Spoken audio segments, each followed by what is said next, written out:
అందరికీ నమస్కారం అండి. ఎలా ఉన్నారు? నేనైతే చాలా బాగున్నాను. మీరు కూడా బాగుండాలని మనస్ఫూర్తిగా కోరుకుంటున్నాను. చూడండి, మన మిద్దె తోటలో విపరీతంగా కాసిన టమాటాలు. నేను ఈ వీడియో తీసేటప్పుడు చాలా ఆనందంగా అనిపించిందండి. ఈ ఆనందం మీతో పంచుకోవాలని ఈ వీడియో అప్లోడ్ చేస్తున్నాను.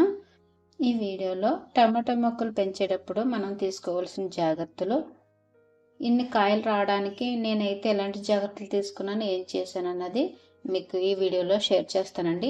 వ్యర్థమైన వాటిని పడేయకుండా ఈజీగా ఎవరైనా చేసుకునే విధంగా చెప్తాను. వీడియో చివరి వరకు చూడండి. టమాటో మొక్కలు పెంచాలంటే విత్తనాలే కొనక్కర్లేదండి. మన ఇంట్లో ఒకసారి మనం తెచ్చుకున్న వాటిలో టమాటాలు కుళ్ళిపోయినవి, అలాగే పుచ్చిపట్టినవి వస్తాయి కదా, అవి మనం పడేయకుండా అవి కుండీల్లో వేస్తే మొక్కలు అయితే వస్తాయండి. మొక్కలు రావడానికి 1 వీక్ నుండి 10 డేస్ పడుతుంది. అలా వచ్చిన మొక్కల్ని వాటిలోనే ఉంచుకోకుండా, ఆ కుండీలోనే ఉంచకుండా వేరే కుండీలో మార్చుకోవాలి. టమాటో మొక్క వేసేటప్పుడు లోతుగా వేసుకోవాలి.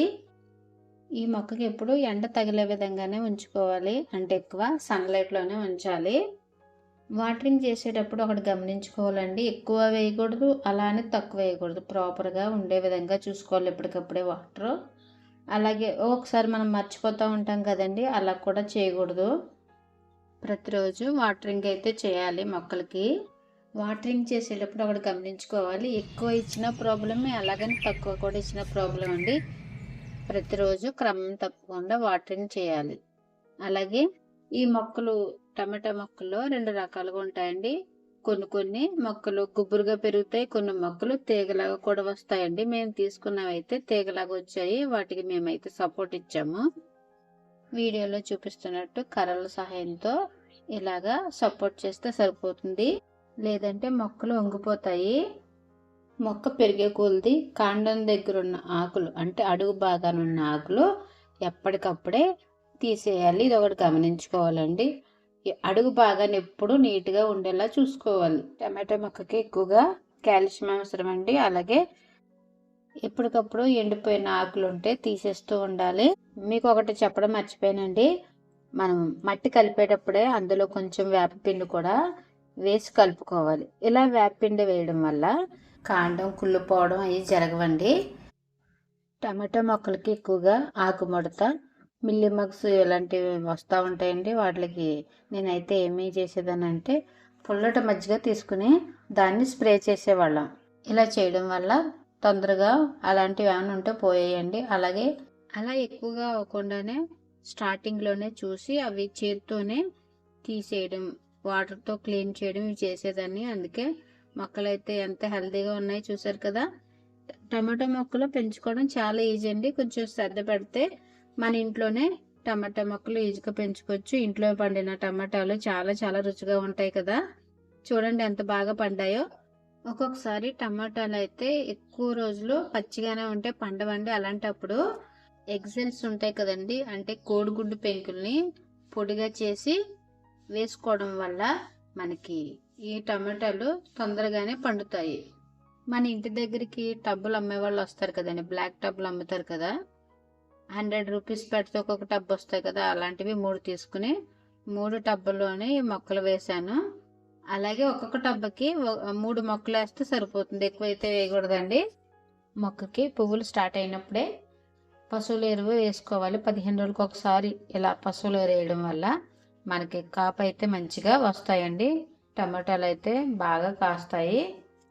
అలాగే మేము బకెట్లో కూడా టమాటా మొక్కలు పెట్టాము. బకెట్లో మీకు బాటిల్ కనపడుతుంది కదండి, ఆ బాటిల్ ఎందుకు పెట్టాను, ఆ బాటిల్లో ఏమేమి వేయచ్చు అన్నది నేను వీడియో చివరిలో అయితే చెప్తాను. బకెట్లో వేసిన మొక్కలకైతే ఎరువు అయితే వేయలేదండి. చూసారా ఎంత బాగా వచ్చాయి బకెట్లో కూడా. ఈ వీడియో చూసిన తర్వాత మీకు కూడా మొక్కలు అయితే పెంచాలని ఇంట్రెస్ట్ అయితే వచ్చింది కదండి. ఇంకెందుకంటే ఆలస్యం, మీరు కూడా ఇలాగే మొక్కలు పెంచి మనము ఆరోగ్యంగా ఉందాము, మన ఇంటి వారిని ఆరోగ్యంగా ఉంచుతాము. టమాటా మొక్కలు కుండీల్లో కూడా పెట్టుకోవచ్చండి, కానీ ఎండ అయితే తగలాలి, ఇది ఒకటే గమనించుకోవాలండి. చూడండి కాయలు అయితే ఎంత పెద్దగా వచ్చాయో, అలాగే ఒక్కొక్క కొమ్మకి ఎన్నేసి కాయలు వచ్చాయో చూసారు కదా. చాలా ఈజీగా టమాటా మొక్కను అయితే పెంచుకోవచ్చండి. ఈ జాగ్రత్తలతో టమాటా మొక్కలు పెంచితే వద్దన్న టమాటాలు వస్తూనే ఉంటాయండి. ఈ వీడియో నచ్చితే కనుక తప్పకుండా మీరు లైక్ చేయండి. లైక్ చేయడం వల్ల అనేక మందికి వీడియో వెళ్తుంది. బకెట్లో వేసిన మొక్కకు కూడా ఎక్కువ కాయలు అయితే వచ్చాయి కదండి. మనం వంట వండేటప్పుడు వెజిటేబుల్స్ అవి కట్ చేస్తాం కదండి, తొక్కలు పడేయకోకుండా ఆ తొక్కల్ని నేను ఈ బాటిల్లో వేసేదాన్ని. ప్రతిరోజు వచ్చిన వెజిటేబుల్ తొక్కలన్నీ ఈ బాటిల్లో వేసుకునేదాన్ని. అలాగే గుడ్డు పెంకులు కూడా వేసుకునేదాన్ని. గుడ్డు ఒలిసేటప్పుడు పెంకులు వస్తాయి కదా, అవి కూడా వేసేదాన్ని. తర్వాత ఎప్పటికప్పుడే ఇలాగ మట్టి కొంచెం పైన వేసుకోవాలి. అలాగే బాటిల్ మనం తయారు చేసుకునేటప్పుడు మూతకి ఓలు పెట్టుకోవాలండి. ఇలా పెట్టుకోవడం వల్ల మనం వేసిన వెజిటేబుల్ తొక్కలు మాగి లిక్విడ్ లా తయారవుతుందండి. ఆ లిక్విడ్ ఓల్ ద్వారా మొక్కకు అంది మొక్క బలంగాను, అలాగే పువ్వులు కాయలు మంచిగా ఎక్కువగా రావడానికి అవి సహాయం చేస్తాయండి. మన చేతితో ఏది పండించినా మనం తిన్నప్పుడు ఆరోగ్యానికి ఆరోగ్యము, డబ్బులు కూడా ఆదవుతాయి కదండి. అయిపోయిన కాయలు అంటే పండిపోయిన కాయలు ఒక్కొక్కసారి పావు కేజీ కోసేవాళ్ళం, ఒక్కొక్కసారి అర కేజీ కూడా కోసిన రోజులు ఉన్నాయండి. ఈ వీడియో మీకు నచ్చిందండి. నచ్చితే తప్పకుండా కామెంట్ చేయండి. మరొక మంచి వీడియోతో మీ ముందుకు వస్తుంది మీ స్మార్ట్ మన వంట.